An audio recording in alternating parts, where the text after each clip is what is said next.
This episode of WDW Today is being sponsored by MEI and Mouse Fan Travel. And picture this, you're looking at 2010, you're saying, man, there's a lot of opportunities for me to go. Summer Night-tastic just got announced after all. I would love to go to Walt Disney World. Now, what you're used to doing is picking up the phone, calling Disney, and then calling the reservation line for dining reservations. Who wants to do that? Let the travel agents at MEI and Mouse Fan Travel do that for you. You know why? Because they're going to get you the same rate that it would cost you otherwise, if not maybe even cheaper. But there's a special rate that you're not aware of. They'll take care of you. You get the same trip, less work for you. So give them a try. Visit them online at www.mousefantravel.com. This is Walt Disney World Today. Give us 5 minutes and we'll give you the world. It's Wednesday, February 17th, 2010, and this is episode 683 of the WDW Today. I'm Matt Hodgeberg of StudioCentral.com. Joining us on today's show is Mike Scopa, a senior feature writer and blogger for alleears.net. Oh, wow. Welcome to the show, Mike. Well, that's one small step for man, one giant leap for podcast. Muppets in space. You're not even funny in 3D, Newell. It's that fair. Sorry. Also joining us on today's show is Mike Newell of Mouse World Radio. How are you, Mike? I have a feeling this is going to be a very heavily edited episode. Well, it's unusual because we don't have Len's Profanity Testa on with us. Instead, we have Fred Hazelton, the master statistician for touringplans.com and the unofficial guide with us. Welcome back to the show, Fred. Thank you, Matt. I think it's pretty cool how when Len goes to Mexico, he has to specify it's the real Mexico. Yeah, right. Good point. It's the sign of the not. No, I'm actually going to Mexico. Really? Drink the water. Yeah. Also joining us on today's show is Annette Owens, the fabulous She's back. manager of customer relations and group services. Welcome, Annette. Hey, I wonder if Len's enjoyed any tequila while he was down there. What do you think? See, señorita. Siesta for that. Sigh. On today's show, we're answering your listener questions, and we're going to start with a question from Shane Grizzard of Orlando, Florida, who's known as Snellville Shane on the boards. Shaveville. Hey, Matt, I have a funny Streetmosphere story for you. My sister and I were getting on the Tower of Terror, walking down the hallway where you look up and see the on-ride photo. We turned the corner, and my sister yelped to my surprise.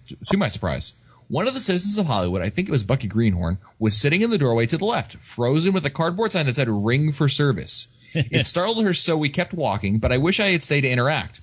Have you ever had any experiences with the Streetmosphere characters outside of the streets of Sunset and Hollywood Boulevard? Actually, the Tower of Terror is their backup rain location. I don't know why they picked that, but if it's raining out, they'll be in the Tower of Terror exit area. Again, don't know why they picked Tower of Terror. I mean, maybe because it's on Hollywood or Sunset and it's a large area and they can be there, but that's probably why they were there. I'm betting it was not so great weather outside, Shane, when you were riding. Yeah, it's also, I know there's usually 3 or 4 staged acts with multiple characters on Hollywood and Sunset, although it's scheduled with the High School Musical pep rally. But where and when can I find those small 1 or 2 person improv, just talking to you kind of characters like Francis Flute? Well, Shane, their shows kind of vary. When they come out, they'll send out usually about a half dozen of them at a time, and they'll be doing different shows. You might have like the Hollywood Public Works on Hollywood Boulevard, and then you'll have Jack Diamond over on Sunset doing his one-on-one show. You might have Francis Flute sitting on a street bench somewhere else. So they have various different kinds of shows, and really they differ from hour to hour. So whatever you're going to see at maybe 10:30 is going to be different than what you're going to see at, say, 11:30 or somewhere in the afternoon. So it really does vary based on what they're doing. The exception to that is in the evening around 5 or 6 o'clock, they usually do the Funniest Citizen in Hollywood bit, which is very funny. You really should check that out. That's a really great thing, and that's usually happening on Sunset Boulevard. But that's about 5 or 6 p.m., and that's like kind of the culmination of the whole day's activity, so to speak. Next email is from Roger Sauer, a.k.a. Unofficial Guy from Salem, Oregon. Hi, Matt, Len, Mike, and Annette. I'm sorry that we will not be at Walt Disney World for 10 Fest. We'll be there later in March when I have been assured the reforestation of the park will be completed after you leave. I thought you'd like to have a few ideas for your outdoor celebration. Living in the Northwest, we appreciate a great camp out, as long as it includes room service, spa treatments, and extra fluffy pillows. Oh, my kind of guy. Yay. All right, so here you go, Newell. Top 10 potential 10 Fest activities. You got your pen ready? Oh, wait. Oh, no. Okay, go. All right. Here, Piggy. At the opening night campfire, Matt reads the dramatic passages from James Dickey's Deliverance. Oh, no. Oh, well. Number 9, first annual 10 Fest chili feed blowout. Wow. Number 8, don't be rash. Guests roll around the foliage. Prizes for reddest, largest, and most communicable skin disorders. Number 7, the Two Mike's Mouse Feast. A few prime North Carolina muskrats will be prepared on the barbecue by Len. That was good eating. Fun with Spin and Marty, an old-fashioned snipe hunt. Bring your own snipes. That's an Up reference there. Very nice. Number 5, Pirates of Bay Lake. Ambush those pesky tourists ridling around on their segways. Number 4, Aroma Rama. On the last day of the campout, well, I guess you could figure it out. 3, Stitchapalooza. A big bonfire featuring stuffed Stitch dolls as, quote, special guests. Number 2, Know Your Vermin. Animal identification contest. That's a good one. Be very good at that. And number 1, Academy Award Night. Last remaining attendees reenact the scenes from the Book of Eli and the Road. That's of course a end of the world. Very good. Thank you, Roger, for those entertaining activities. I was liking the idea of room service in the spa. What happened? What happened? What happened? Next email is from Jeff Carr, who writes, I scheduled an around-the-world Epcot tour, and I decided to send in a report to you guys, so here it goes. My favorite park is Epcot, and World Showcase is a section that I never get tired of. There's nothing like anywhere else, really. About 3 years ago, I took a tour of the World Showcase that was a walking tour. I forget the name, but the tour was more in-depth than the Segway tour that appears to be the only one offered for World Showcase at this time. The tour 3 years ago stopped in each country, and different nuances about the architecture was brought out, etc. The magic for me was enhanced. I was sort of expecting the same or something close to similar on this Segway tour. Perhaps my expectations were too high. The tour was 2 hours. There were only 6 in my group. I took nearly 1 hour, 50% of our tour, for everyone to pass the test on the Segway before we could launch out onto World Showcase. If it were a group of 10, would it have taken longer? There were 3 of us who mastered the Segway in minutes, and then we were told to go up a ramp, then down a ramp, then up some ramp, then down some ramp, etc., while the other 3 had trouble figuring theirs out. Since we only had 1 hour to go around the world, quote unquote, we had very little time to get these nuances of each country. We even skipped 3 countries. Again, I was hoping for more information about each country, but I was expecting was I expecting too much? We would stop at one country, one piece of information was pointed out to us, and then we were off. So that was the negative. The big highlight of the tour is riding the Segway, of course. We're only allowed 6 miles an hour, and I desperately wanted to light it up, but was restricted by the governors. Again, riding around in a Segway in World Showcase with very few people around is a fantastic experience. Bottom line, I would do this tour again. Riding the Segway was a wonderful experience. However, if I wanted an in-depth tour of the World Showcase, this tour did not appear to offer that. Too bad actually Len is in Mexico, like real Mexico, not fake Mexico, because he took the Segway tour, and I was wondering if he took quite so long to get acclimated. Noel, when you did your Segway tour in Fort Wilderness, it's not the same thing, but did you take like an hour for everyone to get acclimated, or did people really pick it up very quickly? It depends. The 3 times that I went, one time everyone picked it up right away. Another time, someone in the group were a little bit, if it's your first time, it's very, very difficult. And people have this feeling that they're going to fall flat on their face, and that's really not true, but people get a little scared, and it takes a little longer for some people to get used to it. Fair enough. Next email is from Jen, who writes, Hi, my name is Jen, and I'm emailing from the north of England. I listened to the show and had a couple quick questions. Firstly, I was searching for anything Disney on Apple's App Store yesterday and came across a series of wait time applications that wondered if you had the chance to try them out. They seem pretty cool, and they give people in the park an opportunity to submit up-to-the-minute accurate wait times so that someone with an application can check to see what the wait times are. They are a group called Fodder, P-H-O-D-D-E-R. I thought it was pretty cool and just wondered if any Disney apps were on your phone. Gee, what a great idea. Well, we have the wait time, the Lines app from Touring Plans that you have there, Fred, and of course you quickly mentioned to her how you can access that. m.touringplans.com.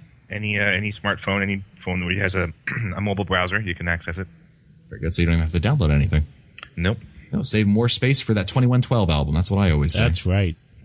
And honestly, I mean, we talked about lines in an episode, about a week ago, Fred? A week or two ago? Yeah, something like that, yeah. And one thing that I think we need to, I mean, obviously, I think it stands to say that we have a kind of a relationship with the Unofficial Guide, but I mean, I just haven't found any other applications that come close to that kind of wait time ability because it's so vast. So many people use it. That's what makes it really so great. So for me, that's the one that I would use, and I'm trying to be as unbiased as I possibly can. Scope, I know you're also big on iPhone apps. Have you discovered any other apps that kind of help with wait times or anything like that you would actually recommend? With wait times on the iPhone, no. I did try out at Disney's request. I did try out the mobile Verizon Mobile Magic last week, but there were some issues I had with that. Oh, really? Yeah. Just to do a quick thing, Fred. One of the problems is that it reads the GPS where your GPS location is, and if you're in the Animal Kingdom, you will get information on FastPass wait times and actual queue times.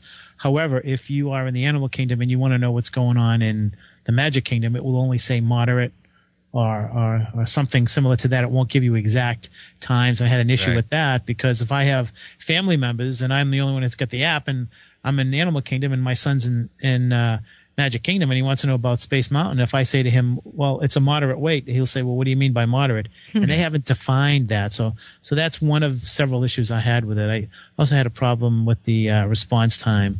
But I did compare the lines wait times with the Verizon Mobile Magic, and they get their times directly from the servers in the park, and there was a difference of 1 or 2 minutes. So wow, not bad. Nice. So that was pretty good. Yeah. Jen adds, secondly, my mother and sister have always gone to Orlando for 6 weeks every summer. Wow. 6 weeks. Love it. They have just left and will be back. They'll be back in late August of this year.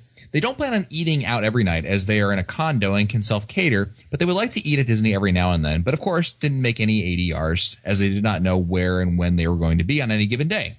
So my question is, are there any restaurants where walk-ups are more likely or are pretty much done without ADRs?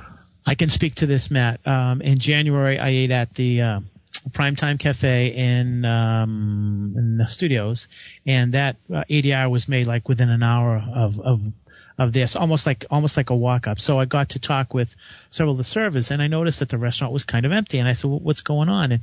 And they said that they're finding that the online ADR capabilities is hurting the restaurants because people who are making plans for a vacation 6 months ahead, they won't know which day of the week they'll be in Animal Kingdom or Magic Kingdom or Epcot or Studio. So they tend to make an ADR for lunch in all 4 parks, so that when they do go on their vacation and they just find, well, it's Wednesday and instead of being in Epcot, we're in the Studio. So we'll use our primetime ADR, and they blow off the other ones.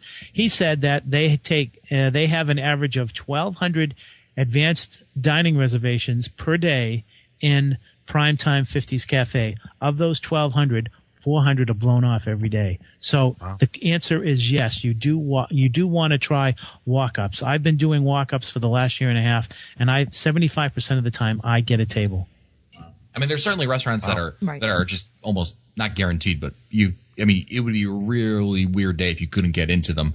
You're not going to get California Grill. They are booked 6 months ahead already. Yeah. I mean, there's some restaurants, Beer Garden, The Wave, Turf Club, Captain's Grill at the Yacht Club. I've walked into the Brown Derby several times. Yeah, that actually is a very good one to mention, and I think it's the price point that drives a lot of people away from there. It might be. I guess I always share meals, so price point doesn't get me on that one because I'm sharing. Any other restaurants that you recommend for clients who call you like, oh, I'm leaving for Disney World tomorrow. I'd like to make some ADRs. Yeah, you've mentioned a lot of the ones that we go to. A lot of times we'll think resorts instead of in the parks because sometimes in the parks those tend to fill up a little faster. Right. Oh, yeah. Don't forget about the bars where you can get some food as well. Yes. Even with Primetime, even if they don't have one, they have a bar that you can sit out and eat. And you can put your kids at the bar. And I think that's something a lot of parents don't realize, that down there, not all over the world, but down in Disney, kids can sit at the bar.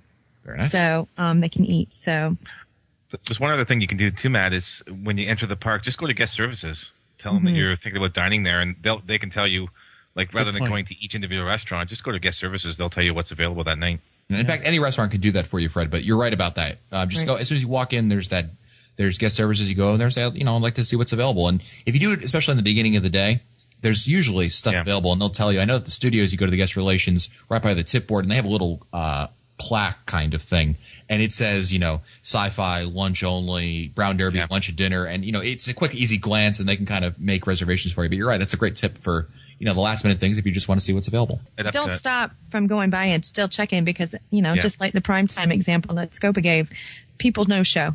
Yep. So. Newell? No, I've done something similar while on the tram. Is I'll call the WDW Dine line and just say I'm going to be wherever. On the tram. Yeah. Yeah. That's a few minutes to kill. No, that works too. Got nothing else to do, so I pick up the phone and say, "What do you got available?" I like to listen to Mouse World Radio when I'm on my trams. Really? Me too. Wow. Yeah. Yeah.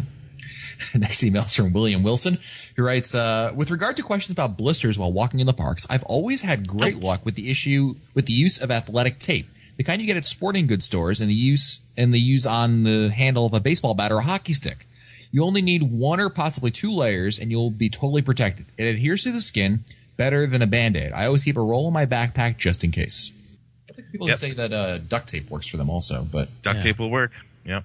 Is that was he talking about moleskin? Because no, he's talking about athletic tape, like on a baseball bat. But yeah, that's another option there in that. I wasn't sure what you put around a baseball bat. Next email is from Colin Sherwood of the United Kingdom. He writes, any idea why Disney does not send out confirmations when you book and pay in advance for things like My Disney Girls Perfectly Princess Tea Party and Wishes Fireworks Dessert Party? I booked both of these through the Disney ADR phone line using my Disney World Resort booking reference and had to pay upfront using a credit card. However, neither are listed on my ticket information that Disney sent to me on my holiday information page for my resort booking. I wrote the reference number down at the time of booking for both events, but you would have thought a receipt of some sort would have been listed. Love the show and counting down to the final 2 weeks until we are at the parks. Well, you want a confirmation number. They do give a confirmation number, though. Yeah, that's what he mentioned, right? Yeah. It's the same thing with your dining. If you call in, you don't get that either unless you do it online. Then you get that confirmation. Yeah, right. It would be interesting, though, if you when you checked in and you made, let's say, 3 ADRs and Hoop-de-Doo, right? Hoop-de-Doo requiring an advanced purchase option, that when you checked in, you would have on there, like, it would list, here, you're staying with us from, for 7 nights and you've got reservations here, here, and here, and here, assuming that you gave them your confirmation number that would tie that into the system. I think that would but be you can ask for that. You can ask for that at check-in. When they ask you for your phone number, you can give them your phone number at check-in and they can print you out a listing of all of your dining. There you go. See? Ask and ye shall receive. But you have to wait until you get to, check in. Right. You can't do But that. I understand what he's saying. It'd be nice to have it right after you made it. Makes sense. So you have something. Next email is from Mark Dingman of Laconia, New Hampshire. We need a new sound effect. If they give us their Twitter handle, I don't know what we do. I could play hoo-ha backwards. There you go. Do it. It's It's her Twitter, or Mark's Twitter name is Mr. Dingman. Hoo-ha. I have a little observation here. It rained 22 days in June in New Hampshire. Scopa heads down to Disney in July, and what happens? Bright, sunshiny days with birds singing zippity-doo-dah. First day Scopa is back on the podcast, rain. And not the light sprinkling. This is going to be nice for the flowers rain. It's the get out your canoe because this is going to be your only viable mode of transportation for the next week rain. It's time for Scopa to pull a Hotchberg and move to Florida. Mike, any reaction? Well, Matt, you don't want me to move to Florida because I was there for the half marathon, and they got the coldest days in the last 35 years, and I was there last week, and I think that the flower and garden people wanted to know when I was leaving so they could plant flowers. But you've been twice this year, and both times there's been did you see flurries? Because I know one time you did. Did you see them the last weekend? I didn't see any flurries, but it was in the 30s at one point in the morning. Yeah. Mike, I think there's a nice area of desert in Doritos, California, where you can move. Yes. See you in a couple weeks. Speaking of rain, here's a water park tip. Best day to go to a water park. Any warm, overcast day with a light rain. For some reason, people have an issue getting wet before going down a slide. There will be no lines, the sun won't be unbearable, and the slides will actually be faster. As a former employee at a water park in New Hampshire, the most amazing thing I ever saw was people in the wave pool bolt out of the pool at the slightest hint of rain and use their towels and umbrella. Really? Do you think that something about the molecular composition of rainwater the rest of the world doesn't? Nice. Very good email, Mark. Thank you. Next email is from Ellen from Cranford, New Jersey. Whereas my parents are taking my family and my brother and his family, a total of 8 people, to Disney World for 6 days. My mother's choice was to stay at Saratoga Springs. My brother and his family will have a car, but if we all go to the parks at the same time, we'll be dependent on Disney transportation. My question is, can you walk to Epcot or any of the other parks? Annette, do you want to take that one? Oh, yeah. No, you're definitely going to be taking Disney transportation. Or having the person with the car dropping you off and coming back and getting the next load. Yeah, I mean, your options there, Ellen, is you could change your resort. You could stay at a monorail resort, which would allow you to take the monorail to the Magic Kingdom. The Contemporary you could walk to. The others you'd have to take some sort of transportation. And then for Epcot, you've got Beach and Yacht Club, Boardwalk, and the Swan and Dolphin. Did I get them all in it? Yeah, but it really, with 4 parks and they're spread out, you're going to end up taking some kind of Disney transportation. Ellen has one more question. My husband loves steel drums. I know there used to be a steel drum band near Adventureland. Are they still there? Thanks for the information. Noel, are you familiar with that? I know exactly what she's talking about. I haven't seen them in forever, so I don't know if they're. Yeah. They used to be right across from where Pirates is. Oh, cool. Were they kind of like the Geminators in Epcot, but in Adventureland? Yeah, but that was, Yeah, I haven't seen them. Yeah, that was 30 years ago. I saw some last week, but that was at a breakfast kind of a thing. I don't know where they came from. I think that they have them I want to say they have them at the Caribbean Beach Resort, but I'm not sure. Doesn't Animal Kingdom have some kind of a See, I was thinking Animal Kingdom. I think you're right. Yeah, in Africa. Africa. Yeah, right by the village over there. Yeah. That's the only place I actually think I've ever seen them. Do you know what the name of the band was in Adventureland, Mike? Oh, wow. Oh, boy. I know the band he's talking about, and they still have the same thing at Disneyland, but I can't recall seeing it. Certainly not at the Magic Kingdom anymore, I don't think. No. It's probably a pun of some sort. But anyway, someone I'm sure will write it in the show. I always try to drum it out of our heads. Steely Dan. The Steely Dan's, yeah. Wow. Next email's from Albert from Pittsburgh, Pennsylvania. Writes, Go Steelers, of course. Hello, Mike, Matt, Len, and Annette. We're traveling to Walt Disney World in October, and I'm trying to book carriage rides, and it seems that they are all booked up for the date I requested. Is there something special going on in October that all the rides were booked, or did I just happen to wait too long? I plan to keep on calling just in case something opens up, but I'm starting to lose hope. Thanks for my question. Love the show, and we'll try to provide a trip report when I return. That's interesting that they're all booked up there, Albert. Don't forget they do carriage rides at the Port Orleans resorts and at Fort Wilderness. So try either of those. I bet you Fort Wilderness will be easier to get to, but try the other one. They used to have them in Saratoga Springs, but they stopped doing those a couple of years ago now. I don't know. Annette, any other ideas? I mean, try a different date. But try different dates. Be flexible on time. But definitely try different locations. Sometimes they do them from Wilderness Lodge too, depending on different holidays and different things. I don't know if they do it in October or not from Wilderness Lodge. Next email is from Julie from Poolsville, Maryland, who writes, Hello, Matt, Elder Mike, Younger Mike, Len, and Fabulous Annette. My husband and I are going to Walt Disney World soon. Obviously means December 29th to January 1st, 2011. Sans children to celebrate our 16th anniversary, I guess 17th anniversary, on New Year's Eve. We'll be staying at concierge level at the Beach Club. Woohoo! And I'm an annual pass holder and know the rope drops pretty well. I know it's going to be crazy busy, but want to make this a great experience for my husband, who is not one to, quote, embrace the magic. On New Year's Eve, I would like to go for somewhere fabulous for dinner and see fireworks. My first thought was Le Cellier and stay in Epcot, but I know Epcot will be nuts and don't want to scare my hubby away from wanting to go back to Walt Disney World. What do you think of doing a brown derby and fireworks at Hollywood Studios? Any other ideas? Well, Julie, one benefit of me answering this email late is that I have information for you, because I spent New Year's Eve at Hollywood Studios last year, and really, it was not very crowded until the very end of the evening. And you know, the kind of sardine can you're thinking of, where people just line up in the Magic Kingdom starting at 6 o'clock p.m. and it's just you have to get your spot. It's really not that much of an issue at the studios. I would say that obviously the crowd is centered around the Sorcerer's Hat, and it kind of starts pushing back down Hollywood Boulevard progressively as more and more people come in. And truthfully, you could really have a dinner and be there at 8 or 9 o'clock. The park did not close, so that's not an issue.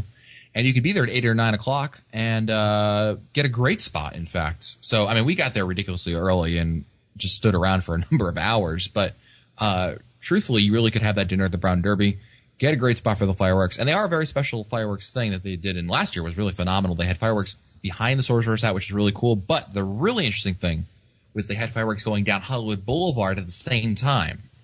So it's kind of like how they do perimeter fireworks at the Magic Kingdom, but they were going off down Hollywood Boulevard. So it's kind of like a runway of fireworks. It was really cool. Next email is from Keith Lubant of Turnersville, New Jersey. Writes, long-time listener here. My wife and I are going to take my parents to Walt Disney World for 5 to 6 days, and I have 2 quick questions. Is there any advantage of taking the trip in the end of April compared to the beginning of May? I would go the beginning of May versus the end of April, just because I know I'm going to be down the end of April with 300 cheerleading teams. Yeah, good point. I want to say that, what's that thing with the kids in the schools and the grad nights? Grad nights, yeah. Those start too in April and They May. start middle April, though, don't they? Yeah. No. Yeah. Mid-April to May. Yeah. But that's just going to be like a weekend thing. Whereas I know that when I'm there with all those kids, the last weekend in April, it moves into like the first 2 to 3 days because they're there to compete and then they stay for 2 to 3 days after. So it's it moves right on into May. Truthfully, I think the beginning of May is really not that bad. Yes, it's going to be warm, but it's going to be manageable warm. And I would take the lower crowds in early May than the crowded times in April because you have really the spring break, Easter break, cheerleading deluge. So I would go for early May just because I know that it's a very dead time of the year, and that's one thing that I prioritize. What do you think, Fred? Yeah, it's going to be interesting this year because last year, well, from our end anyway, we underestimated the size of the crowds in April. They were huge last year. If you remember, there were days where the park was selling out by like 10, 11 o'clock in the morning. Yep.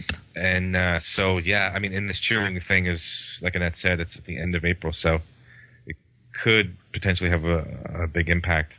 But May is usually not as bad. It's kind of a good in-between. People are looking to go in the spring. I usually tell them go. Sort of the first half of May is usually pretty decent. Cool. Hey, Matt. Yes, Mike. Just getting back, Widen Your World as listed as that band called JP and the Silver Stars Steel Drum Band. Oh, yeah. Mm. Yeah, it's pretty cool. Actually, Mike, as we were talking here, I believe you sent me a link here with the Walt Disney World Adventureland Steel Band. Looks like a LP from 1976, and they have some really funny songs on here. It's like real songs. Yeah. They have Adventureland Jump, Killing Me Softly. I would love to hear that one. Go to Killing Me Softly with his song. His song. Lots of interesting songs. It's a Small World, obviously. Got to do that. Cool. Thanks for the hard work, Mike. You got it. Is it time for our last question of the day, Mike? As a matter of fact, it is. All right. Oh, we have one more question here from Keith before we got that. My wife and I normally go in October and was curious as how the crowds in April, May compared to October. Scope, I know that you're very familiar with October. Wow, this is a tough one. October is becoming so popular. I'm gonna say that. Wow. The April and May months are just wow.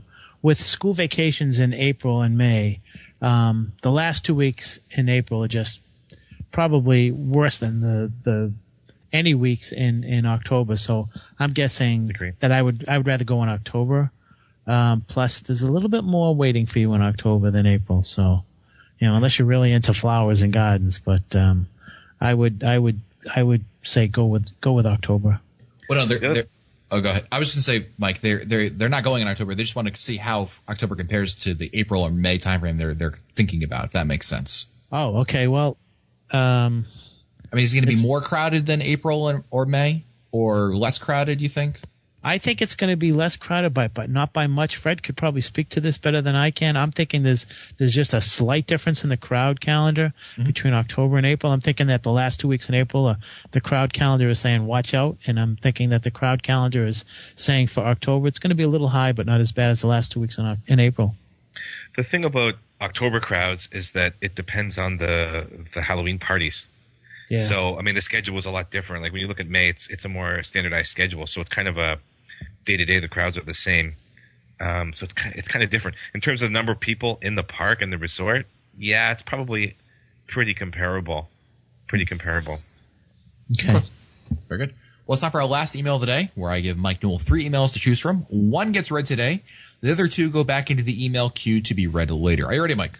I am, but something's been bothering me. Do you think that maybe Len complained to the flight attendant that he was sitting next to Kevin Smith on the way down to Mexico? That's what I thought of too. Yeah. It's something that he would do. It's totally a Len move. Yes, I am ready. Let's go. All right. Your options are Christmas brutality, Oh, party pooper, and I'm not talking about Annette. ooh. Ouch. What? Ow. Dang. I grew up on Street Fighter. Scopa grew up on ... Oh, wow. Good night. Wow. Be careful, Noel. You picked those? You got Christmas Someone brutality, get the same. party pooper, and I'm talking about Annette. I grew up on Street Fighter. Scopa grew up on ... Give us the Christmas brutality one. Good man. Way to go safe. Safe bet. Last email of the day is from Nate Enthusiasm, who writes, he's from Atlanta, Georgia, writes true story in capital letters. Hey guys, and if Annette is on the show today, her too. Love your show. I recently found your podcast on iTunes and I basically listened to the majority of your episodes and blah, blah, blah. You get the idea. Anyway, I was listening to one of your episodes. It had to do with going to all 4 parks in one day. I thought I could live up to that challenge, but I decided to raise the bar much higher. My mother and I planned on going to Walt Disney World on Christmas Day, attempting to do something in all 4 parks before noon. No way. Needless to say, this took a bit of planning. We had extra magic hours to our advantage. Otherwise, this would have been impossible. We got to Disney on Christmas Eve and basically chilled at Scopa Towers for the remainder of the day since we had a very long drive. Then came Christmas. I'll try to explain in the shortest way possible, even though I don't think that'll happen. Before I start, Magic Kingdom was Extra Magic Hour morning, opening at 7 a.m. Animal Kingdom opened at 8 a.m. Then Extra Magic Hour evening at Epcot, closing at 12:30. Magic Kingdom closed at 1 a.m. 6-something. Woke up and booked it to the Magic Kingdom. It was raining cats and dogs. We were one of the first 20 people there. We rode Space Mountain 3 times and left.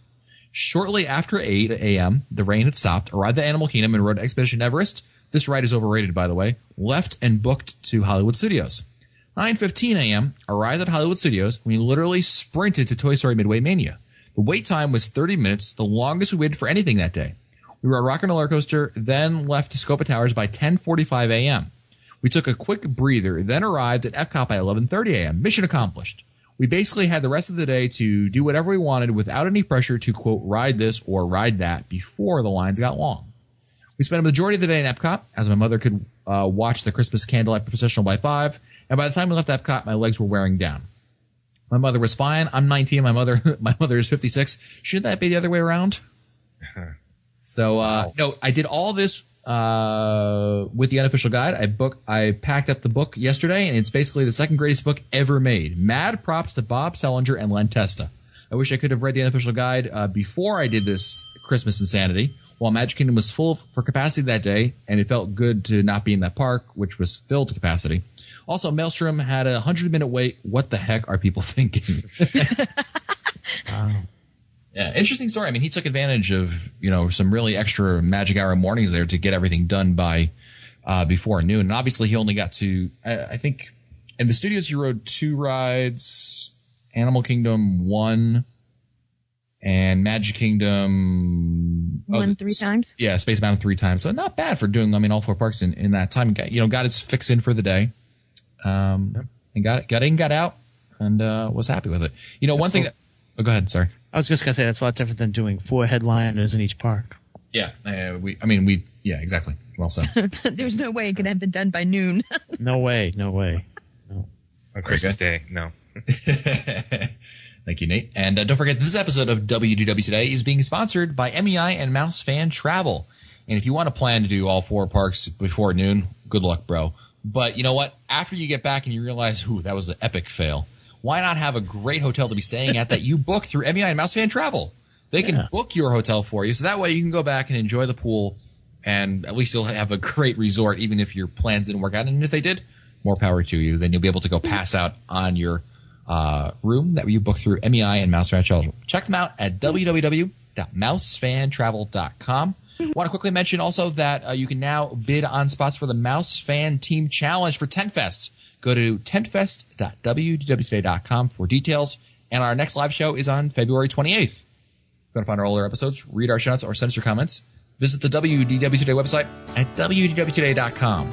For One Test on Mike Scopa, Mike Newell, the fabulous Annette Owens, and Master Statistician Fred Hazelton, I'm Matt Hochberg. We'll see you on the next show. Stupid Judy, stupid energy. This has been a production of Mouse World Radio.